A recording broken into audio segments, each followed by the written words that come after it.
नमस्कार मंडळी, आज मी बनवणार आहे शेपूची भाजी गावरान पद्धतीमध्ये आणि मुगाची डाळ घालणार आहे बरं.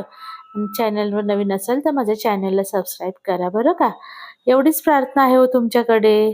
तेलामध्ये की नाही मी जिरे घातले फोडणीला, मिरची घातली आहे आणि लसूण घातला आहे 15-20 पाकळ्या. लसूण मात्र भरपूर घालायचं बरं का. याने आपली भाजी खूप छान लागते, चविष्ट. आणि आपण नंतर मुगाची डाळ घालून घ्यायची भिजवलेली, चिमूटभर हळद घालायची. हळद ऑप्शनल आहे पण मी घालते बरं का, याने भाजी आपली छान हिरवीगार दिसते. आणि मस्त असं आलटीपलटी करून घ्यायचं, मीठ घालायचं आणि झाकून ठेवायची 5 मिनिटासाठी. परत झाकण ठेवायचं नाही नंतर एकदा काढल्यावर, नाही तर भाजी आपली काळी पडते बरं का. त्यावर झाकण ठेवून घेतलं, काढलं 5 मिनिटांनी की यावर शेंगदाण्याचा कूट घालून घ्यायचा आणि मस्त असं हलवून घ्यायचं पाणी आटेपर्यंत. अशीच आपण शिजवून घ्यायची आणि तयार आहे आपली मस्त झक्कास शेपूची भाजी.